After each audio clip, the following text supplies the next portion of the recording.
peuple la joie de la libération et la fierté d'avoir vaincu. Après 6 années de terreur, la lumière se lève enfin sur tout un pays, révélant à la fois l'opprobre de ceux qui ont collaboré et le courage de ceux qui ont résisté pour permettre la victoire. Il y a 80 ans, l'année 43 fut une année terrible.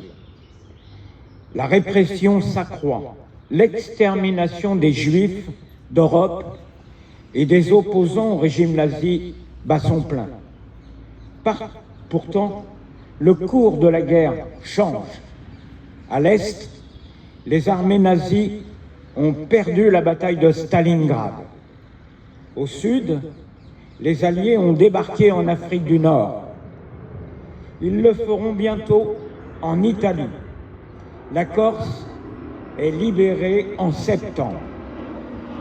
Nos outre-mer se distinguent dans les 3 océans et notamment dans les Antilles et en Guyane par la dissidence opposée à Vichy. La 2e division blindée du général Leclerc est créée.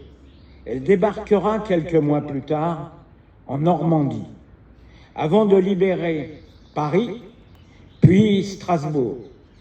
Il n'y a plus une parcelle de notre territoire où l'on ne compte de résistants à l'occupant.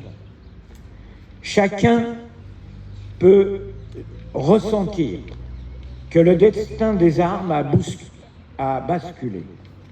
Même si la lutte sera encore longue, l'épreuve présente n'est pas terminée. Mais voici qu'au loin se dessine la fin du pire drame de notre histoire.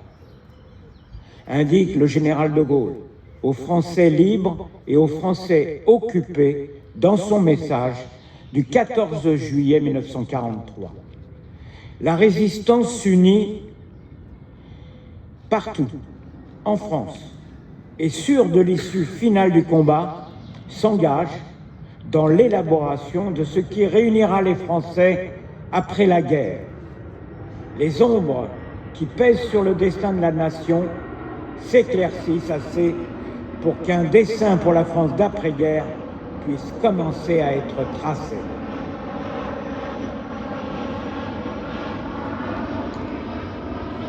Avec la fin du conflit, apparaissent de nouveaux défis pour reconstruire l'Europe, pour renouer avec la démocratie et pour soutenir nos soldats qui poursuivent le combat dans une guerre qui n'est pas encore achevée en Asie. Il faudra enfin tirer les conséquences des échecs militaires de 1940 pour renforcer les armées de la France face aux menaces qui la visent. Hier comme aujourd'hui, c'est un combat que nous ne devons jamais perdre de vue. Avec la victoire vient aussi le retour des prisonniers, des déportés, et la longue attente de ceux qui ne reviendront jamais, ayant sacrifié leur vie pour notre liberté.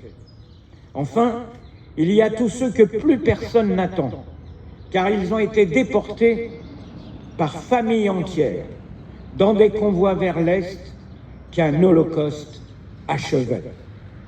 Écoutons les survivants et les vétérans qui nous transmettent la mémoire de leurs compagnons pour que leurs témoignages ne disparaissent pas avec eux et qu'ils inspirent ceux qui s'imaginent, et il y en a, qui s'imaginent leur liberté pour définitivement acquise.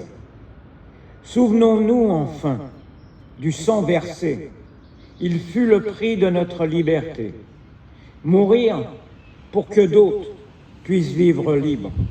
C'était le prix exorbitant dont plus de 10 millions de soldats alliés se sont acquittés. Un prix qui, hier comme aujourd'hui, augmente à chaque renoncement, à chaque fois que nous oublions notre passé. Au bout le 8 mai 1945 offrit la plus grande gloire du monde aux femmes et aux hommes qui n'avaient pas cédé.